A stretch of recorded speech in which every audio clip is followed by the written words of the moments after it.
bersama saya. Oh iya sih, belum salam. Assalamualaikum warahmatullahi wabarakatuh. Kembali lagi bersama saya.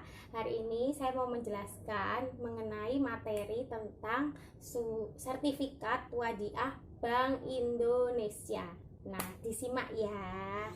Nah, lanjut ya. Jadi, hari ini saya mau membahas mengenai sertifikat wadiah Bank Indonesia.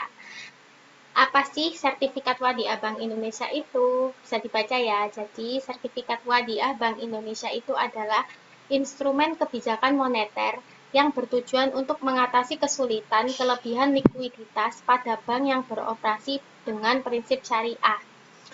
Intinya tuh gini, jadi ada suatu bank syariah, dia itu memiliki kelebihan dana, dan dana itu diserahkan kepada Bank Indonesia, karena sudah jelas, Bank Indonesia. Kemudian, akad yang digunakan untuk instrumen SWBI adalah akad wadiah, sebagaimana diatur dalam Fatwa DSN nomor 01 garis miring DSN strip MUI garis miring 1V garis miring 2000 tentang giro dan Fatwa DSN nomor 02 garis miring DSN strip MUI garis miring 1V 2000 tentang tabungan. Kenapa kok tabungan dan giro saja fatwa yang disebutkan di dalam SWBI ini? Karena di dalam akad wadiah itu dia itu membahas mengenai giro dan tabungan gitu.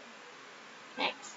Lah, terus apa sih hubungan dari SPBU sama SWBI? Jadi SBPU itu ada di atas dan di bawahnya itu ada SWBI di dalam syariah. Jadi di dalam syariah kan ada pasar uang tuh. Lah di bawahnya pasar uang itu kan ada 5 akad. Lah wadiah ini kan salah satu akad dari 5 akad ini. Wadiah kan, wadiah itu namanya sertifikat wadiah Bank Indonesia. Terus ada mudorobah. Mudorobah itu namanya sertifikat investasi mudorobah antar bank. Kemudian ada SORF, valuta asing pada akad SORF. Dan kemudian ada musyarakah sama qard. Jadi dia masih berhubungan karena wadiah ini ada di naungan pasar uang gitu. Next. Apa itu wadiah? Yang lupa wadiah nih. Wadiah itu adalah titipan maupun simpanan. Jadi kita itu menitipkan, menyimpan pada Bank Indonesia karena kan namanya sertifikat wadiah Bank Indonesia. Lah landasan syariahnya itu adalah jika sebagian kamu mempercayai sebagian yang lain, maka hendaklah yang dipercaya itu menunaikan amanatnya atau hutang dan hendaklah ia bertakwa kepada Tuhannya. Ada di Al-Baqarah 283. Jadi intinya, bank syariah yang memiliki kelebihan dana ini mempercayakan dananya itu disimpan oleh Bank Indonesia. Dan Bank Indonesia itu harus menunaikan amanatnya dalam penyimpanan. Nah, dalam penyimpanannya gitu. Nah, ini skemanya wadiah. Jadi kan ada bank syariah. Nasabahnya itu bank syariah. Kemudian kepada Bank Indonesia. Jadi bank syariahnya nih, langsung contoh kasusnya aja ya. Seumpama ada sebuah bank syariah kelebihan dana sebesar 1 miliar. Nah, bank syariah ini menitipkan dananya kepada Bank Indonesia. Bank Indonesia, aku mau menitipkan dana sebesar 1 miliar ke kamu. Bisa tah? Gitu. Kemudian iya bisa. Terus si Bank Indonesia itu pasti menanyakan, kamu akan menyimpan dengan giro atau tabungan. Sama dia bilang, ya udahlah menggunakan giro gitu.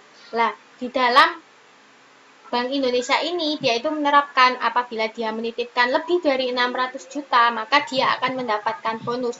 Ini hanya contoh kasus aja ya. Kemudian dia menyampaikan kepada bank syariahnya ini. Lah, bank syariah sama namanya Bank Jaya Syariah ya. Bank Jaya, ini loh, kita akan memberikan bonus karena kamu menanamkan modalnya sebesar 600 juta gitu. Oh iya, nggak apa-apa gitu. Tapi tidak semua Bank Indonesia menerapkan kayak gitu. Ini hanya contoh kasusnya aja. Kemudian Bank Indonesia ini mengelola dananya kepada dunia usaha. Mengelola dana yang diberikan Bank Jaya Syariah ini kan. Lah Bank Indonesia ini menitipkan dananya agar dikelola kepada dunia usaha. Contohnya, dunia usahanya ini PT Mentari Bersinar.